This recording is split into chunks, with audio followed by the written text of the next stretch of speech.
SASDOவின் பிரதான செய்திகள். தலைப்புச் செய்திகள்.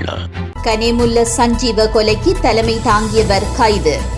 யாழிலிருந்து நாடு கடத்தப்பட்டுள்ள 15 வெளிநாட்டவர்கள். அரசியல்வாதியின் வீட்டில் தேசபந்து தென்னக்கோன். காலை 8 மணிக்கு எந்த ஒரு குரங்கும் வீடுகளுக்கு வருவதில்லை. நொந்து பேசிய அமைச்சர். தெருவில் தொடர்ந்து மோதி உயிர் தப்பிய நபர்.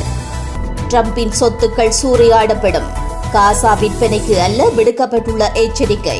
சாம்பியனாக்கியது இந்தியா. தொடர்வன விரிவான செய்திகள். தாயக செய்திகள். கெகில்பத்ர பத்மி மற்றும் கெமண்டு சாலிந்த் ஆகியோரின் நெருங்கிய உறவினரான யுகான் அனுஷ்க ஜெயசிங்க என்பவர் கைது செய்யப்பட்டுள்ளார். கனிமுல்ல சஞ்சீவ சுட்டுக் கொல்லப்பட்டதற்கு தலைமை தாங்கியதாக குற்றம் சாட்டப்பட்ட சந்தேக நபராக யுகான் அனுஷ்க காணப்படுகிறார்.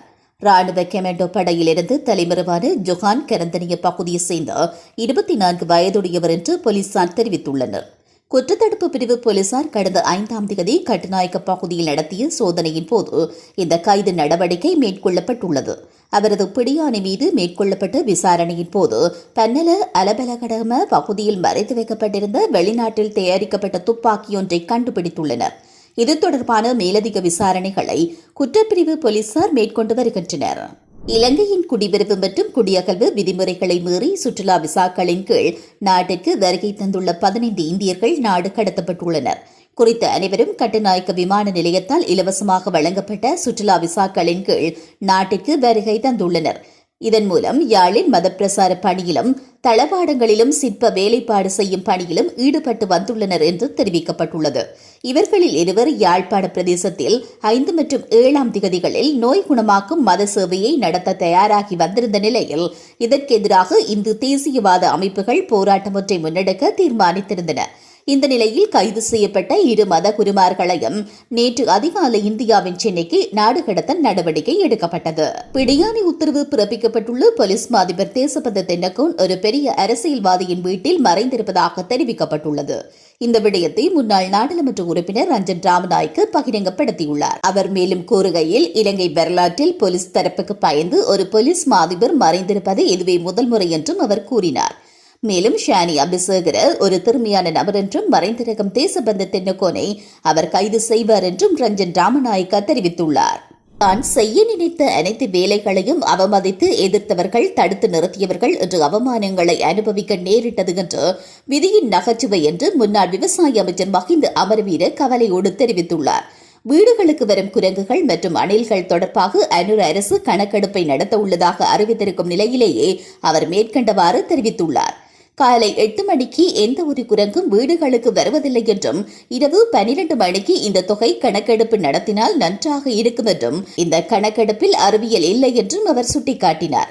இறுதியில் நாட்டில் பெருமளவிலான குரங்குகள், வவ்வால்கள் இல்லை என்பது கண்டறியப்பட்டு அதற்கான தீர்வுகள் முன்வைக்கப்படும் என்று முன்னாள் அமைச்சர் குறிப்பிட்டார். சீன விலங்கியல் பூங்காக்களுக்கு குரங்குகளை வழங்க தாம் கொண்டு வந்த திட்டத்துக்கு வழக்கு தொடரப்பட்டு நாசப்படுத்தியவர்களே மீண்டும் அதையே நடைமுறைப்படுத்துவதாகவும் மஹிந்த அமரவீர மேலும் தெரிவித்துள்ளார். உலகச் செய்திகள். பெருவில் தொடருந்து தண்டவாளத்தில் உறங்கிக் கொண்டிருந்த ஒருவர் மீது தொடருந்து ஒன்று மோதி சென்ற போதும் அவர் உயிர் தப்பியதாக உள்ளூர் அதிகாரிகள் தெரிவித்துள்ளனர். மெதுவாக நகரும் சரக்கு தொடருந்து ஒன்று அவரை மோதுவதற்கு முன்பு அவர் அசையாமல் கிடப்பதை கண்காணிப்பு கருவி காட்சிகள் காட்டுகின்றன. எனினும் இந்த சம்பவத்திற்கு பிறகு அவர் சிறிது நேரத்திலேயே எழுந்து நிற்கிறார்.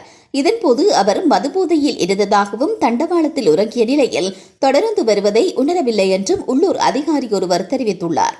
குறிப்பிடத்தக்க வகையில் அந்த நபரின் இடது கையில் மாத்திரம் சிறிய காயங்கள் மட்டுமே ஏற்பட்டன. இதனையடுத்து அவர் சிகிச்சைக்காக மருத்துவமனைக்கு அழைத்து செல்லப்பட்டுள்ளார். ஸ்கொட்லாந்து நாட்டில் ட்ரம்புக்கு சொந்தமான கோல்ஃப் மைதானத்திற்குள் புகுந்த சிலர் காசா விற்பனைக்கு அல்ல என்ற பெயிண்டால் புல்தரையில் பிரம்மாண்டமாக எழுதியுள்ளதாக சர்வதேச ஊடகங்களில் செய்திகள் வெளியாகியுள்ளன.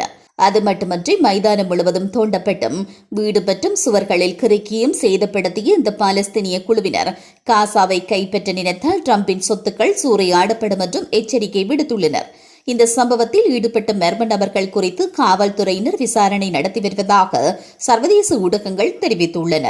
2023 அக்டோபர் 7ஆம் தேதி பாலஸ்தீனத்தின் மீதான சட்டவிரோதமான ஆக்கிரமிப்பை எதிர்த்து ஹமாஸ் அமைப்பினர் திடீரென்று இஸ்ரேல் நாட்டிற்குள் புகுந்து அதிரடி தாக்குதல் நடத்தினர். குறித்த தாக்குதலை தொடர்ந்து இருதரப்பினரும் மாறி மாறி தாக்குதல் நடத்தி வந்ததில் பல்லாயிரக்கணக்கானவர்கள் உயிரிழந்தனர்.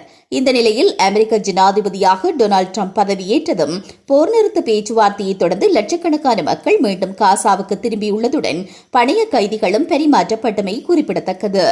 விளையாட்டுச் செய்திகள். சர்வதேச கிரிக்கெட் சபையின் சாம்பியன் கிண்ணத் தொடரில் இந்தியா சாம்பியனாகியுள்ளது.